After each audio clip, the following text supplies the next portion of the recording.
Hello student, this is MG classes Almora. आज हम पढ़ रहे हैं क्लास 10th का एक बहुत ही इम्पोर्टेंट टॉपिक ट्राइंगल, और उस ट्राइंगल में भी एक बहुत ही इम्पोर्टेंट थ्योरम, थेल्स थ्योरम और बेसिक प्रोपोर्शनैलिटी थ्योरम के बारे में। देखिए, थेल्स थ्योरम इसका नाम साइंटिस्ट के रूप में रखा है, मतलब कि थेल्स ने इस प्रमेय यानी कि इस थ्योरम का क्या किया था, डिस्कवरी करा था, इसलिए इसका नाम थेल्स थ्योरम है।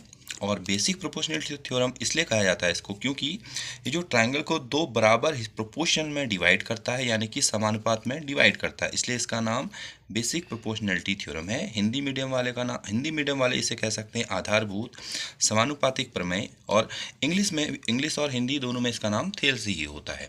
देखिए, इन क्वेश्चन में क्या होता है, आपको एक ट्राइंगल दिया होगा।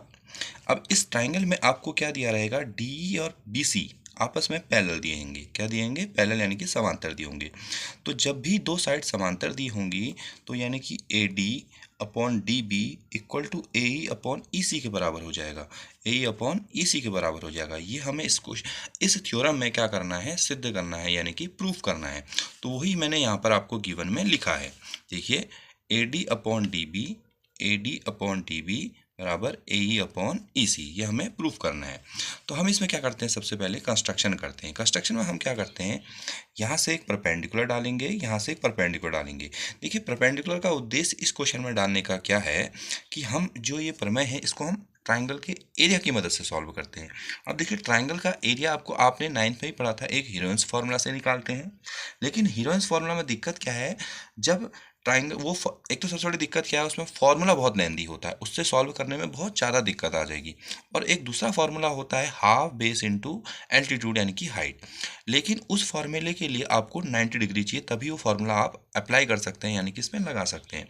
तो इसीलिए हमने क्या करा, यहाँ से एक परपेंडिकुलर इसमें डाला, एक परपेंडिकुलर इसमें डाला, ताकि क्वेश्चन इजी वे में सॉल्व हो सके। ठीक है, फिर हमने बीई को ज्वाइन कर दिया ताकि एक ट्राइंगल ये बन सके, और एक डीसी को ज्वाइन कर दिया ताकि एक ट्राइंगल ये बन सके। अब चलते हैं हम क्वेश्चन की ओर। हमने एरिया कैसे निकालना है। देखिए, पहले एरिया हम निकालेंगे। ये यहाँ पर एक ट्राइंगल मैंने बगल में बनाया है, मैं इस ट्राइंगल की मदद से आपको समझा देता हूँ। देखिए, हम पहले एरिया निकालेंगे ए डी ई का। क्या निकालेंगे? ए डी ई का निकाल देंगे। ठीक है, ए डी ई का जब हम एरिया निकालेंगे तो देखिए, मैंने यहाँ दिखा था, देखो ए डी की मदद से जो ट्रायंगल बन रहा पहले हम लेंगे। देखिए, ए डी की मदद से क्या ट्रायंगल बन रहा, ए डी ई, तो हम उसका एरिया निकालेंगे। तो उसका एरिया क्या हो जाएगा, हाफ। और ए डी हमेशा बेस ही रहेगा, जो हमने प्रूफ करना है वो बेस की तरह काम करेगा, ये ध्यान रखिएगा इन क्वेश्चनों में। तो ए डी हमारा बेस हो गया, इनटू जो इसके ऊपर परपेंडिकुलर गिर रहा है वो क्या हुआ, एल्टीट्यूड, यानी कि उसका लंब हो गया है। तो वो क्या हो गया, एफ ई लिखो या ई एफ लिखो, सेम है। तो यहाँ मैंने एफ ई लिख दिया, अगर ई एफ भी लिखोगे बात एक ही है। अब हम चलते हैं, A D upon D B हमें प्रूफ करना है। अब डी बी से कौन सा ट्राइंगल बन रहा है वो देखेंगे। देखिए, डी बी से हमारा ट्राइंगल बन रहा है डी बी ई, तो हम उसका एरिया निकालेंगे, एरिया डी बी ई। तो डी बी ई का जो एरिया होगा वही सेम होगा, हाफ। डी बी इसमें किसकी तरह काम करेगा, बेस की तरह। अब देखिए, ये पूरी एक ही लाइन है, ये पूरी क्या है, एक ही लाइन है। तो इसके लिए परपेंडिकुलर एफ ही, यानी कि ई एफ ही होगा, क्योंकि दो ये जो डी बी है वो पूरी ए बी लाइन से ही मिलके बनी है, तो एक लाइन का एक ही परपेंडिकुलर होता है। तो जो ए डी के लिए परपेंडिकुलर यानी कि लंब था, वही डी बी के लिए भी लंब रहेगा। तो यानी कि एफ ई यहाँ था, तो एफ ई हमने यहाँ भी लिख दिया। अब हम क्या कर देंगे, इनको डिवाइड कर देंगे। अब हमें पता कैसे चला इसको डिवाइड करेंगे, हमने मल्टीप्लाई क्यों नहीं करा, क्योंकि हमें क्या बनाना है यहाँ, A D upon D B, यानी कि इनका रेशियो, यानी कि इनको रेशियो बनाना है। देखिए, हमें यहाँ क्या बनाने का, अनुपात बनाना है। तो अनुपात बनाने का मतलब हुआ डिवाइड करना, इसलिए हम इसको क्या कर रहे हैं, डिवाइड कर रहे हैं। तो हमने क्या करा, दोनों जो एरिया हमने निकाला उनको हमने क्या कर दिया, डिवाइड कर दिया। तो ये एरिया हमने ऊपर निकाला है, ये एरिया भी हमने ऊपर निकाला है। हाफ से हाफ को काट दिया हमने, एफ ई से एफ ई को काट दिया हमने, A D upon D B आ गया। अब देखिए, इसी का एरिया हम फिर निकालेंगे। देखिए, एरिया ऑफ ए डी का हम फिर से एरिया निकालेंगे। अब कैसे एरिया निकालेंगे, देखो फॉर्मूला वही होगा, हाफ बेस। अब हमारा बेस चेंज हो जाएगा। हमारा बेस मैंने क्या कहा था, जो हम प्रूफ करते हैं उस पर डिपेंड करता है। अब हमारा बेस क्या है, ए ई है। हमारा बेस क्या है, ए ई। अब देखिए, बेस हमारा ए ही हो गया। बगल में ये वाला ट्राइंगल देख लीजिए। देखिए, बगल में ये क्या हो गया, हमारा बेस ए ई। इस पर परपेंडिकुलर क्या गिर रहा है, डी जी। इस पर परपेंडिकुलर क्या गिर रहा है, डी जी। तो क्या फॉर्मूला बन गया, हाफ ए ई बेस आधार इंटू डी जी, यानी कि परपेंडिकुलर। वही हमने यहाँ लिखा है, हाफ डी जी इंटू ए ई। ठीक हो गया।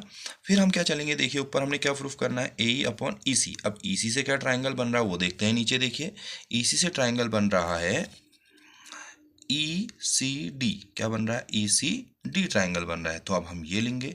अब देखिए ई सी डी का एरिया कैसे निकालेंगे, तो ई सी तो बेस हो जाएगा, जो हमने प्रूफ करना है मैंने क्या कहा वो बेस की तरह काम करेगा। तो ई सी बेस हो गया और इसके लिए परपेंडिकुलर वही रहेगा जो ए ई के लिए रहा। ए ई के लिए क्या परपेंडिकुलर है, डी जी। तो देखिए वही फॉर्मूला बन गया हाफ डी जी इंटू ई सी। हाफ से हाफ कटा, डी जी से डी जी कटा, ए ई अपॉन ई सी। अब हमें क्या करना होता है, इन दोनों को बराबर लाना है, यही हमें थ्योरम कहती है। अब ये दो बराबर तब आएंगे जब हमारा इधर का जो एरिया है, इधर का जो एरिया है वो बराबर आ जाए। अब देखिए ए डी तो बराबर है, लेकिन डी बी ई और ई सी डी हमारा इनका एरिया बराबर नहीं है। तो यानी कि हमें इन दोनों का एरिया यानी कि क्षेत्रफल बराबर लाना होगा। अब वो कैसे लाएंगे, वो लाएंगे हम क्लास 9th में हमने एक थ्योरम पढ़ी थी उसकी मदद से। तो वो थ्योरम क्या कहती है, देखिए जो ये डी बी ई और ए सी ई को हमने बराबर लाना है, इसमें आपको एक चीज़ कॉमन दिख रहा होगा। देखिए डी ई यहाँ भी कॉमन दिख रहा है आपको और डी यहाँ भी कॉमन दिख रहा है आपको। तो डी डी दोनों में कॉमन दिख रहा है आपको। तो हम यहाँ देखिए डी से एक ट्राइंगल क्या बन रहा, डी ई बी बन रहा, और डी से एक ट्राइंगल क्या बन रहा, डी ई सी बन रहा। तो आपने क्लास 9th में एक थ्योरम पढ़ी थी जब हमने पढ़ा था कि जब एक ही सेम आधार यानी कि सेम बेस से दो ट्राइंगल बनते हैं और दो ये जो और वो दो पैरेलल लाइन के बीच में होते हैं। देखो ये और ये पैरेलल लाइन है और सेम बेस देखो डी से एक ट्राइंगल ये बन रहा, उस डी से एक ट्राइंगल ये बन रहा। तो वो दो ट्राइंगलों का एरिया यानी कि क्षेत्रफल क्या होता है, बराबर हो जाता है। तो उसी बेसिक फंडामेंटल प्रिंसिपल पे, थ्योरम पे ये थ्योरम आधारित है। तो देखिए इसमें क्या होगा, area of B D E और ई सी डी हमारा क्या हो जाएगा, बराबर हो जाएगा। ठीक है बच्चों। तो देखिए ये जो हमारा डी बी ई होगा, ई सी डी हो गया, ये बराबर हो गया। तो देखिए ए डी तो पहले से ही बराबर थे, ये और ये बराबर हो गए। तो हमारा ये और ये बराबर आ गया। तो जब हमारा ये और ये बराबर आ गया तो ये और ये भी ऑटोमेटिक क्या हो जाएंगे, बराबर हो जाएंगे। तो हमारा देखो यहाँ पर से मैंने लिखा है 3, 4 और 5 की मदद से। देखो ये इक्वेशन 3 दे दी हमने, इसे इक्वेशन 4 दे दी और नीचे इक्वेशन 5 दे दी। देखो इसकी मदद से ही ये ऊपर बराबर आया है। तो 3 और 4 और 5 से हम कह सकते हैं कि A D upon D B किसके बराबर हो गया, ए ई अपॉन ई सी के बराबर हो गया। ये हैंस प्रूव्ड हो गया, यानी कि ये सिद्ध हो गया। यानी कि यहाँ से हमने थेल्स थ्योरम को प्रूफ कर दिया। तो आशा करता हूँ आपको यह थ्योरम पसंद आई होगी। अगर आपको इस थ्योरम में किसी भी प्रकार का डाउट होगा तो आप कमेंट बॉक्स में मुझे लिख सकते हैं। थैंक यू, मिलते हैं नेक्स्ट वीडियो में।